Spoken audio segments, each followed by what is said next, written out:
I'm Sheldon. I'm part of the team here at Utopia Experience, where we produce conferences, events, galas all over the country. But more than just running events, we're obsessed with talking about them too.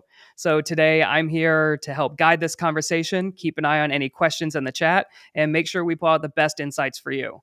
And we're keeping this very short, packed with takeaways, no fluff, just 30 minutes of insights.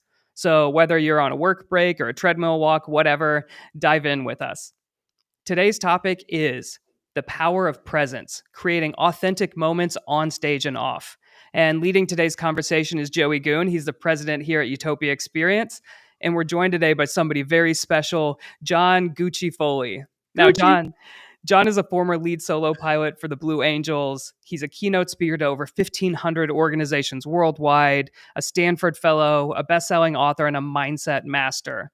In 2011, John founded the Glad to Be Here Foundation, which donates 10% of his speaking fees to charities all around the world. It's all part of his mission to cultivate a sense of purpose larger than self within organizations everywhere. John, thank you so much and welcome to the show. Sheldon and Joey, glad to be here, man. And that's going to be more than just a statement. Hopefully that already resonates. But by the end of this time together, I guarantee it's going to take on a deeper and richer meaning. Thanks for having me.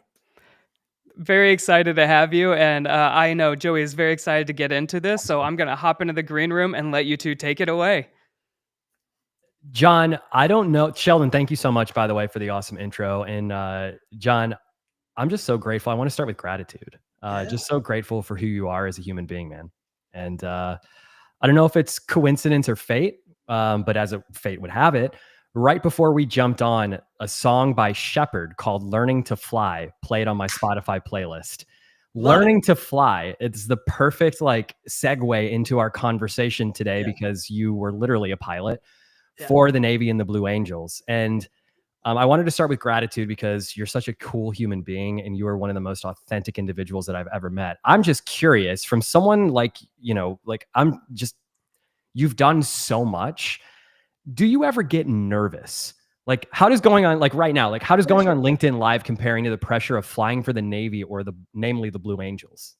Well, yeah, the way I like to talk about it, first off, thank you for the introduction. And I don't think there are any coincidences in life. I think we plant seeds and then they ripen. So it's kind of cool to be aware that, learning to fly just came on before.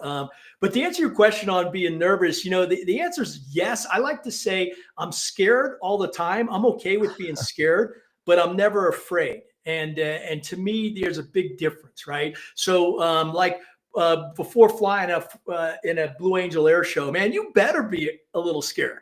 You're about to push the limits. Life and death is a very small margin at that second. And if you're not aware, then you're stupid, right? And you're going to do something stupid. So the idea of being scared is okay. I like that. The little hairs stand up on the back of your neck, and it's also smart because it'll keep you safe in life. Don't walk down a dark alley late at night. Hey, trust your instincts. If something doesn't feel right, there's a reason it doesn't feel right, and trust that. Now, the difference is that fear will hold us back. Fear causes stuckness. The way I like to explain the two differences is scared is coming this way. Okay, this is me being aware. I'm situationally aware. Like before a big audience, I want to get really tuned in. I have to understand who's the audience. You and I work well together. How is the production team going to support it? All that kind of stuff is super important, right? And we practice it, we rehearse it, so that when the game time happens, we're on. Right? We're not worried about the little stuff. LinkedIn Live, no big deal. We had a thing. You sent me to run a show. We talked. We did a little brief before we went live. Okay, so we're prepared, right? So I'm not worried, but I do want to make it great. So I'm aware, right? I'm sensitive. Now fear is different. Fear will feel like this: something coming at you. You watch, the next time you feel fear, it'll feel like something out of your control, and the result will be stuckness. All right. So that's different. Okay. I want to avoid fear and I want to lean into scared.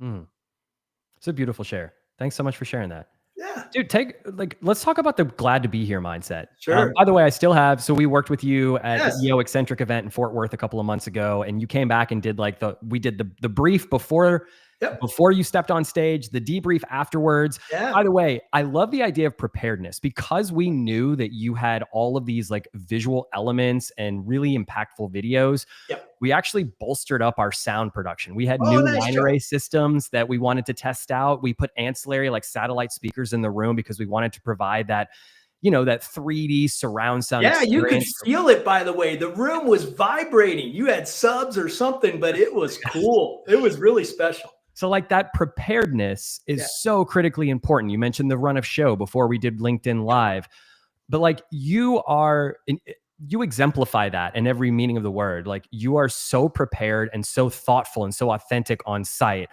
The glad to be here mindset is pervasive in everything that you do. So let's talk a little bit about that mindset and just Yeah. your relationship with gratitude. Yeah, it's a superpower. I think most people, including myself, initially didn't realize how powerful gratitude really is. And I'll take it beyond gratitude into joyful effort. To me, that's the Mm. glad to be here mindset. It's beyond gratitude. It has gratitude in it, but it's this joyful effort. It's this positivity. It's this optimism. It's approaching life uh, as magical, right? And so now. But it's not fluffy. It's operational excellence tied in, right? And that's what we were going through is the preparation. I learned this in the Blue Angels, really in the military, but the Blues do it to a whole new level, is you got to be prepared. How you show up matters, right? So I have a very, when we were on the Blues, we had a briefing, right? It was very structured. We knew what we were doing, but we were getting into this mindset, this visualization that was unique of really being on your A game. So what have I done is I've taken that, and then there's a cadence of execution. It's not just being prepared. Then you got to execute. And then the magic is what you and I did, is we did a glad to be here debrief after the event. And you do it real time, as quickly as possible. And you learn, right? And you grow. And that's where I think the most opportunity is for the people who are listening is you really, the Blue Angels do the glad to be here debrief better than any organization in the world. Better than my Navy SEAL buddies, better than any company out there, right? We do it better. And that allows us to replicate what you saw. So I love showing up at an event where you are producing because my team's already interacted with you. We've had a briefing call with the client. We've had numerous contacts with you. We send you a storyboard. You guys have tested it, right? So by the time when I show up, I can be in this mental state of, hey, we're prepared. Now let's just be authentic, be real on stage. I don't have to worry about, is the sound going to sound good? Are they going to advance the video at the right time? You guys nail it, right? And that makes everything fun. It makes everything fun. I'd love to spend a moment on your debrief, right? So Yeah. you mentioned the SEALs and the Blue Angels do the Yeah. absolute best debrief, and Yeah. you led our team through that exact debrief. Yeah. And I feel it's something that many CEOs and executives, myself included, and just leading a team, and many people that are out there producing event experiences miss the opportunity to do something like this because we're so caught up in the momentum of the next thing. Yeah.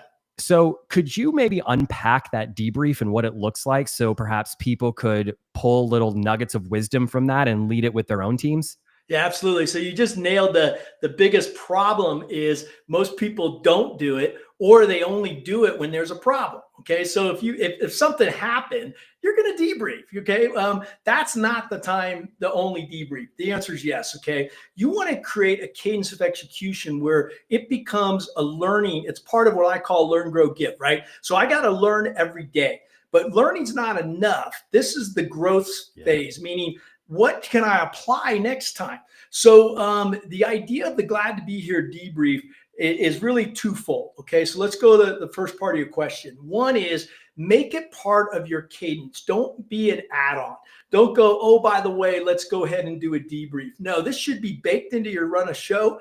You should have time set aside with your team to really do a debrief. I do these with my teams, with my companies, and all that kind of stuff. So one is you have to change belief levels. See, if people believe that they're only debriefing because something's wrong, that's the wrong mindset. See, I'm trying to put in a belief level that, hey, we're going to celebrate our victories. This is actually a leadership moment. All right. I want my teammates to hear what went well. I want to high five. I want to celebrate. Wow, that sound was awesome. And then, could there be a little bit of improvement? You should always, a good debrief means we found something to improve on. If you have a debrief and you didn't improve on anything, that's not a good debrief, okay? So we should find little things to improve on, and they should be little, because here's the key. You identify small things before they become big things, and it's going to actually save you time. So one of the other reasons people don't debrief is they say, well, I don't have time. And you gave exactly what you talked about. Hey, I'm on to my next gig. I'm on to the next thing. There's so many things on my plate. And the answer is, yeah, that's good. But if you want to save time, do a quick debrief. Because you'll identify something that'll save you time later. Otherwise, you're going to have a big mistake someday, and it's going to cost you time and money. So the idea here, if not lives on the Blue Angels, you could kill somebody. So the idea was, hey, we got to learn and then make it fun. And so my steps are 4 steps. You want to try it real quick? Yeah, let's do it. Okay, so here's the 4 steps of any start of any debrief. I call it my check-in, okay? So I'll start and then you get to go next, all right? So you got to know what you're debriefing. So we'll debrief this event, right? What we're talking about, all right? So first thing I want to know is I want a feeling statement. Okay, so I want you to start with a feeling statement. How are you feeling about this, right? And be open and honest. If you're feeling nervous, you say you're nervous. If you think it sucks, you say it sucks. I mean, it's whatever you feel, right? Second thing is a safety. A safety just means I'm out of parameters, and you get to set those. There shouldn't be a whole lot of safeties. Example could be, hey, I signed on late, 1 minute, I can fix that. Okay, whatever. Third thing is more important. That's acknowledgments. I want you and I to take a second to acknowledge somebody, and it may be part of your support team. And then you physically say, glad to be here. And Joey, this is important because it is going to rewire your brain. So 4 steps, super quick. I'll go first. You ready? Ready.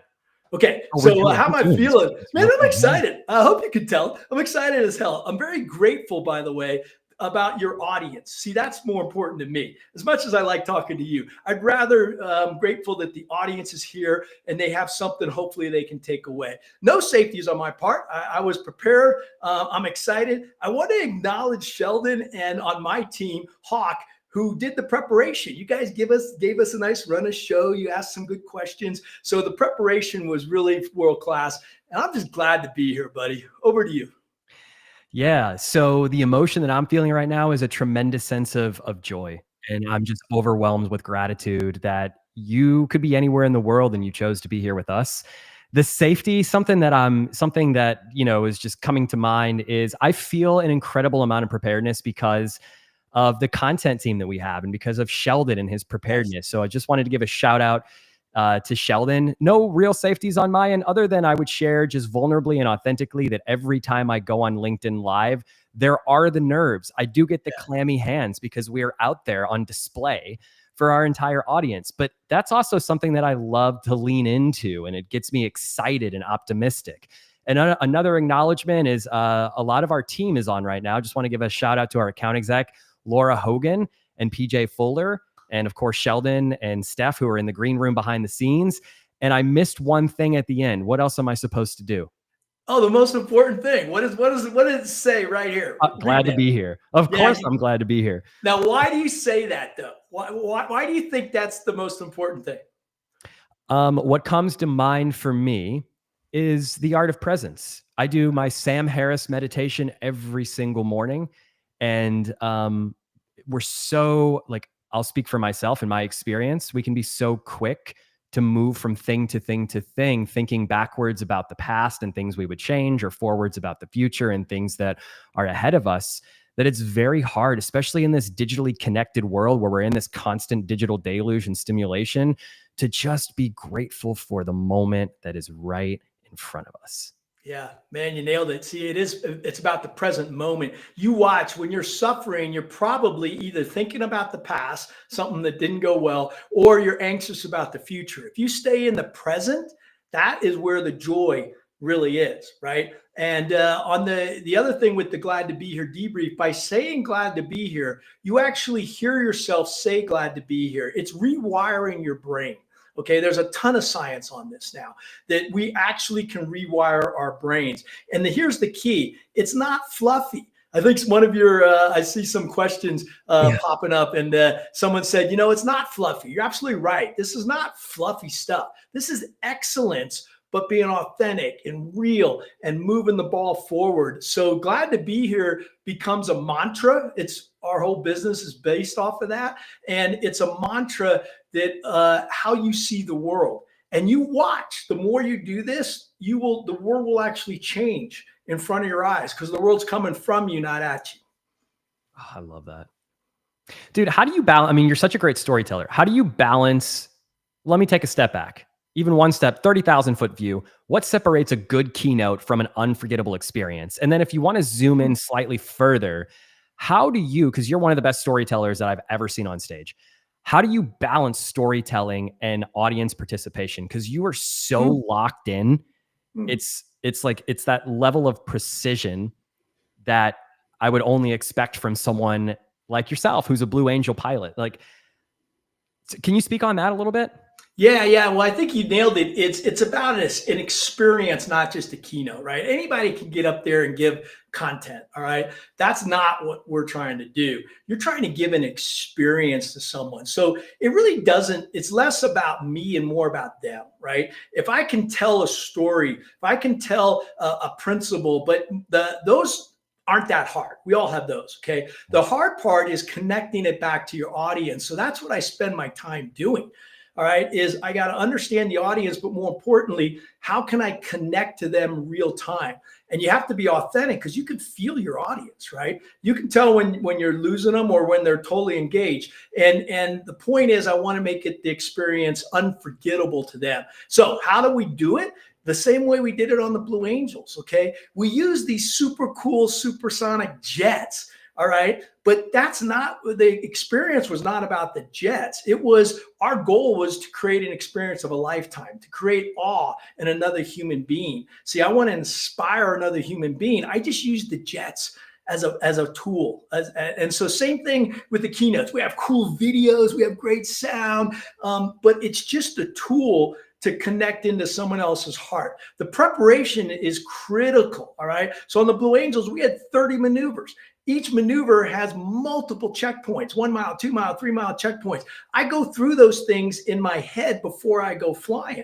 And therefore, when I'm airborne, I'm not worried about what's my next maneuver. I know what that is. I can be really authentic. I can be making adjustments. And I do that on stage, man. I'm adjusting on stage, right?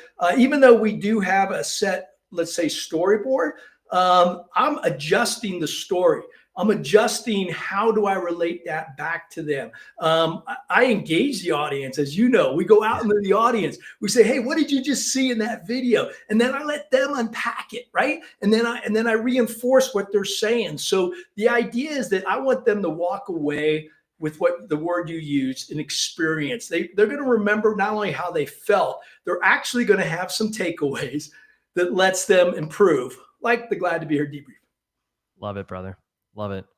What advice would you give to event organizers who want to lean into this? Because one of the things that you just shared that really stuck out to me, and this is something that we talk about in the world, like conferences, summits, masterminds are transforming. You can no longer just deliver content. If you just want to deliver content, I can stay home and listen to John Gucci Foley from the comfort of my couch and pull you up on TikTok or Instagram or YouTube or whatever. And I'm cool just chilling at home and consuming as much content as possible. It's really about connection and community. Yeah, nice. So I'd love for you to just share, maybe like for event organizers that are out there that want to up-level their experiences from sessions to, from just sessions to actual experiences and transform that. Like, what advice would you have for them? Yeah, it's very simple. Connect, align, commit. Okay. You mentioned the first word. The whole event needs to be designed most people who are doing this understand this already, is it's about connection first. How can we connect? So a lot of that is, by the way, not what happens on stage. It's not what happens on stage. It's what's happening in between. It's the whole experience. So connection is number one. Okay. Alignment. Now, this is important between the speakers and you all, to make sure we're all aligned on what the priorities are. Okay. And how you're going to do that. So most like corporate events that I know, they usually have the leadership wanting to paint a picture first. Okay. Why are we here? What's we're going, and that's important. I call it the bookend approach, where I rather have a leader or who's ever going to be in the conference set the tone, then I can give an incredible experience that reinforces that. And then what I do is I bring the leaders back on stage, okay? Because then I want them to help connect the dots, all right, back in their words, all right? I've already done it, but I want them to do it in their words. So I call it the bookend approach, right? Now, the other thing, that's the alignment piece. But here's the biggest one is the third one, and that's commitment. And this is something you have to identify, all in. Is your speaker really all in, or are they just getting a paycheck? Okay. Mm-hmm. Most people really care, but you can tell when they really care. Are they going to spend the extra time to get prepared? Are they there early like I was, where we connect and we talk and, hey, how you feeling? Boom. Do they spend the time afterwards to go and debrief the crew, right? Like I did, right? Or are they run into the next, the next car service? Now, sometimes I get it because I have to get to the airport, but rarely. I will always build in the time to connect to the audience, but also the crew. And the last little tidbit, though, is, and this is going to be hard for your event planners, is sometimes the agenda needs to be a little fluid. Okay. I hang loose. Yeah, I get that we're on timelines, and I get that there's other things happening. This is in the prep side, is you got to build in some slack time. Okay. Because you just don't know always what's going to happen. Right. So I would build in some extra time to let the speaker interact with the audience in a natural way. Like I like to take pictures afterwards. We don't have to have a backdrop and make it too formal. People just come up, right? And you got my Blue Angel helmet, and we take pictures, and they're interacting and they want to talk. So you kind of got to build in that time if you want the experience. If you just have content, I would build in a little more time. And then my last comment is, and it's mostly on me, is less is best. Sometimes I try to do too much, right? And try to deliver too much content. And what I realized is that with the briefing call, I can hit the key points and then build a better connection with the audience. So good. Dude, there's so many comments. Like my eyes are wandering over here, just trying to like look at all these different comments. Yeah, pretty good. Alex says 10,000% agree with the debrief. My dad was a test pilot on B2, and when I saw that. Yeah, it's How super cool. Is that? And then Stephanie, that's my wife, lovely wife. She says, glad to be here. Sarah Hagen says, glad to be here. Going to say that all the time now. Laura Hogan, our account exec, says, hey, y'all. Jordy says, audience connection and authenticity. That makes a great keynote. She's also on our team. Super cool. So something I wanted to share about Laura. The power of kinetic connections can't be overstated. Okay. I met Laura at an EO event in Hawaii. Her partner and I serve on the board of an organization. So they flew us out to this event. We're there to learn and grow together. And we went to dinner with Laura and her partner. Laura and I didn't know each other. We sat at dinner, and that dinner turned into her talking about how she was gainfully employed somewhere else, but was looking to get into the event world and loved the purpose and the connection behind our company and what it stood for. Nice. And that dinner turned into a job offer. She's now our account executive on our team. So to your point, the kinetic connections, the things that are most meaningful at events actually happen away from the stage, at those dinner conversations, around the water cooler, to use a cliche, but away from the main keynote stage. But you, as the human being that's up there on the stage, are the one who can set the tone and enable people to be emotionally able and vulnerable enough to connect with each other and turn to a friend and have those conversations. Well, and that's how we started. I'm glad you mentioned that. And by the way, B2, how cool is that? That was top secret at one point. But to have your dad, debriefing and that concept. But it is this idea of the glad to be here right away. What I try to do is connect to a purpose higher than self. So there's always a purpose for the event. Okay, great. All right. And there's a reason people are there. But really early on, I want them to connect to a purpose higher than self. And that's what Glad to Be Here becomes after you've heard one of my keynotes, right? And this is a great little, teaser, really. But as you hear that, it becomes an experience, and it changes within the individual, their heart. We connect the heart and the head. And so now, Glad to Be Here, like, could mean, hey, I'm in Hawaii. I mean, how cool is that? We get to travel to great places, right? And I'm glad to be with other people who, I'm learning from, and I'm glad to be, on stage and to get an opportunity to share. Okay, that's great. What happens is you start to get grateful for the presence in life, to be there at that moment, to, it's the look in someone's eye that is magical. And when you see that, usually it's afterwards. And I love when people come up and, the best compliment is, Gucci, just keep doing what you're doing. All right, you're making a difference. And that's powerful to me, because I know I've transformed their life, but more importantly, it's about others. You've certainly transformed mine, and I know you transformed the other, 1,000 members of the EO community, the Entrepreneurs Organization community that were in the room that day and got to hear you speak, which is how we met, which is awesome.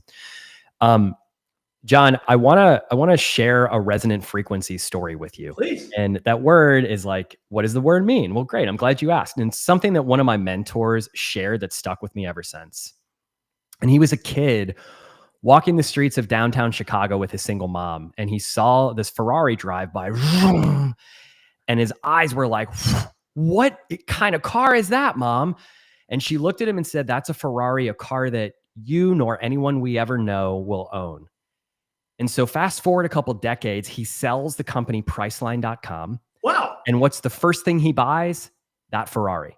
Nice. Not as a flex, but as a symbol and a quiet reminder to himself that he did it. Like, he wrote his own story. And so one day at 4 a.m., no other cars on the road. You can imagine this was somewhere in Mexico. It didn't happen in America. He opens it up on the highway, hits 140, then 150, and then complete silence. And he says, there is stillness in the cockpit. Oh shit, I broke my brand new car. And then boom, the roar comes back. And he calls the dealer later and tells him what happened. And their response was, that's resonant frequency. Oh. That's when all the moving parts are in such precise alignment, such perfect synchronicity, they cancel out all the noise. It's engineering harmony at its peak. And so it hit me like, that's what it feels like when a business clicks. That's what it feels like when your team is in flow. And I'd like to hear resonant frequency from your perspective of, like, when you're flying with the Blue Angels and you know that 1 degree or one maneuver in the wrong way is catastrophic. Like, what does resonant frequency mean to you when you're up there and there's so much pressure to perform? Yeah, it's very simple. If you haven't seen the documentary we produced about 1.5 years ago called The Blue Angels, all right, check it out. Okay, it's on Amazon Prime. It was on IMAX, all right. And in that documentary, by the way, I use a lot of that footage in some of my talk. And at the end of the trailer, the boss says the answer to your question. And he says, to have 6 jets fly as one, that's the magic. Okay, so having one person at a high performance level, that's hard. I call it my 3 levels of mastery. That's level 2, which is, first is do your job. Second is become world class. All right. So that's fine. What's hard is when that resonance goes beyond yourself. So let me give you 2 as an individual first. What he felt in that car is, that's the resonance between you and a machine. I felt that in my jet. Okay. Now, when you're learning, you're not going to feel it, because it's a massive airplane. It's got 2 rockets. You're sitting on rocket motors. All right. It's this big thing. Right. And you're just trying to hang on. You're just trying to stay alive. All right. And then as you do, that's why experience matters, both in keynotes and production. The more you do, the better you get. Right. Okay. What happens is you start to get in a flow, and you all know this, the classic example of riding a bike. When you're learning how to ride a bike, you're learning, right? At some point, you don't think anymore. Same thing with driving a car, okay? But at the highest levels, you get into this flow, resonance, right? Where you and the machine are one. And you don't have to think. All right. I'm not no longer saying, hey, I want the airplane to go left, move the stick left, rudder here. No, you just do. And the you and the machine are one. Now that's actually a beautiful state. And if you ever felt one of those, it's peaceful, right? Things are happening fast, but you're aware. You're in a hyper state of awareness, and that's the key. Okay, and it's a flow state. Now, that's cool, but it gets cooler when it's multiple people. If you can transition that from one jet to another human being, and now you're in a flow state with another human being, and oh, by the way, you're both flying at 500 miles per hour, inches apart from each other. Holy shit. And then you go to 3, and then to 4, then to 5, and then all of a sudden the world starts to spin. And it's not that the world, because you're doing a loop or something, and you tilt your head back and you see the horizon come up. It's not that the world is moving. You become one with everything. And it's just the coolest state. Now, the challenge is it's hard to stay in that state because you're going to get thrown back into the real world. So the more you do it, and there's certain techniques, and we probably don't have the time today, but I can teach those techniques of how you can drop in the morning, right? How do you start your day? How do you start your day where it's a beautiful day and not a suffering day? There's lots of techniques, but that's that state, that's that residence that is so important. It's so powerful. I have so many more questions. It's crazy to believe that we've been going for 31 minutes. Wow.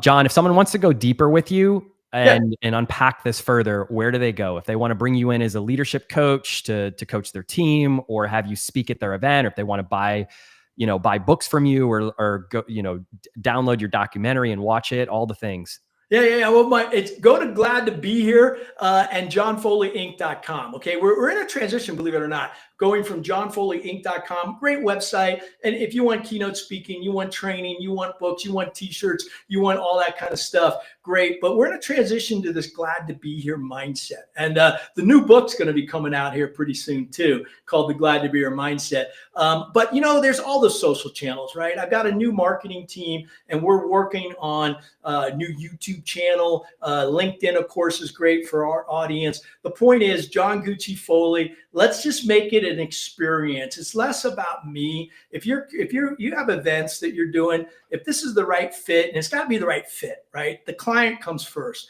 But we can craft a message where they'll never forget it in their whole life. Before we transition, John Gucci Foley, thank you so much, brother. Glad to be here with you. Sheldon, thank you for facilitating. I have to give a plug to my dad, Neil Goon, who's watching. He says, fascinating. He was super pumped about this conversation. He's been my business partner for the last 10 years. My mom founded Utopia in 2002. She unfortunately lost her battle with cancer in 2013, and my dad and I took it over and are running it together and running it with my wife and Sheldon and these wonderful people that are trying to continue to grow more meaningful relationships with amazing human beings like yourself, brother. So I just want to thank you so much for joining us. It means the world. Hey, thanks for sharing that too. And what a deep story.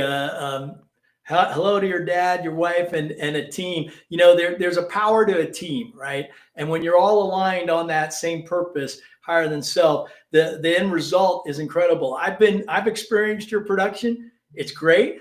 It's incredible. And that's the other thing is, there's so many partners out there, whether it's production companies, my bureau agents, there's so many partners that we're all trying to make a difference in someone's life. So let's just keep doing it. Glad to be here, buddy. Thank you, Joey. Thank you, Sheldon. Yeah, no, I'm so glad that you were here. That's my feeling statement. I'm very excited that this went well. The safety, I've got to cut us off, sadly. But I do want to acknowledge and thank all the people in the chat. I know there are a couple questions that maybe we didn't get to yet, so I'll make sure I'll pass it along to John's team, and maybe they'll be able to answer this on LinkedIn later. But thank you so much. And John, before you go, we're kind of asking people this as we're big readers here. Can you leave us, what is a book on your to-do list, your to-read list? What is a book you're excited to read? Maybe our audience would also be excited to read that as well. Yeah, actually, it's classic Atomic Habits, because I'm into the habits space of my mind right now. But even a better one is a guy named Michael Roach. He's called The Diamond Cutter. Okay, now this is going to be a little bit left field. Actually, it's from Asia. It's Asian philosophy in a Western world. Pretty cool. That's a deep one. I love that. Yeah, thank you so much. We'll have to check that out. And Michael again, Roach, Diamond Cutter. I can't wait to, everybody at Utopia is going to get a copy of your new book. We just need to connect with Stephanie, who's in the green room, and Steph will get that information and get everybody at Utopia a copy of the new book. That's cool. Absolutely. And everyone out there, thank you again for watching. John, thank you for joining us. And for everyone else, we'll see you next time on another Utopia